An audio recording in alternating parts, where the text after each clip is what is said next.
Ang pag-ibig isa raw sa pinakamahirap bigyan ng kahulugan. Layunin ng isang grupong masagot yan sa pamamagitan ng isang pagtatanghal kung saan ang mga audience kasama mismo sa mga eksena. Live mula sa Quezon City, may report si Cedric Castillo. Cedric.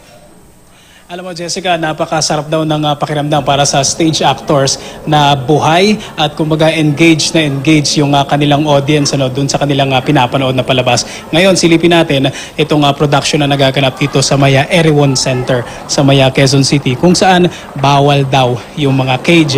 Lalo pa yung audience ay may malaking participation doon sa nagaganap na ano ba naman hindi naiinganyo yung audience na sumama dun sa nangyayari kung ang pinag-uusapan ay pag-ibig. Ilang beses na nga ba nating sinambit at ipinarating ang pagtangi sa napupusuan, magulang, kamag-anak o kahit pa simpleng kakilala lang. Sa bawat kagat sa binalatang tsokolate, bawat singhot sa pulang rosas, bawat yakap at hawak sa kamay. Ang pag-ibig nga naman, singtanda na ng panahon pero tila napakahirap pa ring maunawaan. Pero para raw lubos itong maintindihan, hindi lang dapat binibigkas o tinatalakay. Dapat daw parehong ipinadarama at nararanasan. Hindi sa entablado kundi sa apat na palapag ng gusaling ito, itinatanghal ng grupong Sipat Lawin ang produksyong Love, This Is Not Yet a Musical the second time around. Pag-akyat pa lang ng hagdan, papunta sa iba't ibang silid kung saan may mga pagtatanghal at sa mga props na pwedeng pakialaman, hindi lang daw basta miron ang manonood, kasali sila sa buong karanasan. Ang pinaka-challenge ng production na ito, posible bang ma-experience ang love sa isang performance? So, ang Love Not Yet a Musical ay isang social experiment. Posible bang maramdaman mo ang love sa isang performance? So, kaya mo bang experience ang love sa isang play? Sa palabas na ito, nais daw ng grupong Sipat Lawin na mapaisip ang mga manonood. Ano nga ba ang pag-ibig? Mukhang napakasimpleng tanong, pero madali nga bang sagutin? Nagkaroon kami ng mga love laboratories. Tinanong namin ng mga Buddhist monk kung tungkol sa anong pananaw nila sa love. Nagtanong kami sa isang psychiatrist ano ang science ng love. So hinanap namin down to Filipino spirituality o paano natin dinedefine ang love.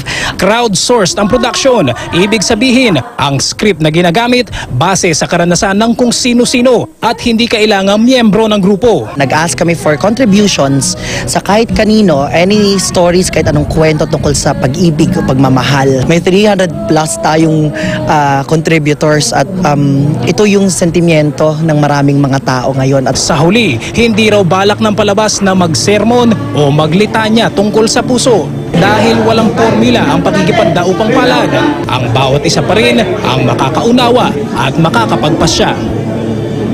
Sa ngayon, nagpapatuloy pa rin itong production na napakita natin ng kaunti yung live video. At kung makikita mo, hindi natin masabi ngayon kung sino yung member ng audience at kung sino yung mga actors. At kanina nga, may nakausap tayo mga nanonood at dalawa sa kanila ay biglang hinablot ng mga aktor at pinaarte kunyari ikinakasal sila. Game naman yung dalawa kahit pa hindi sila magkakilala. Narito yung pahayag, Jessica. Parang nag-act out ka rin with them. Parang yun na nararamdaman ko nga na parang party ako ng kinakwento ni Lola. Pero yung kinasal sa'yo, hindi mo kakilala? Hindi po talaga. Ito mo lang namin. Hindi ko nga po alam pangalan. Very interesting and innovative because this is the first time I've gone to an interactive drama play. May isang silid sa aking isip kung saan may... Jessica, para dun sa mga gusto pa makanood itong staging ng production ay meron pa rin silang staging bukas at sa Linggo alas 7 ng gabi. Jessica.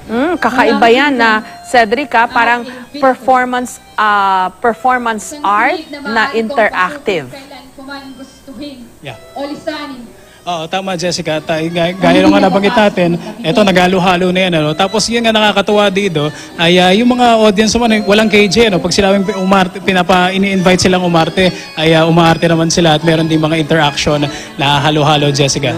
Baka hablutin din dyan at paartehin. Maraming salamat sa iyo, Cedric Castillo.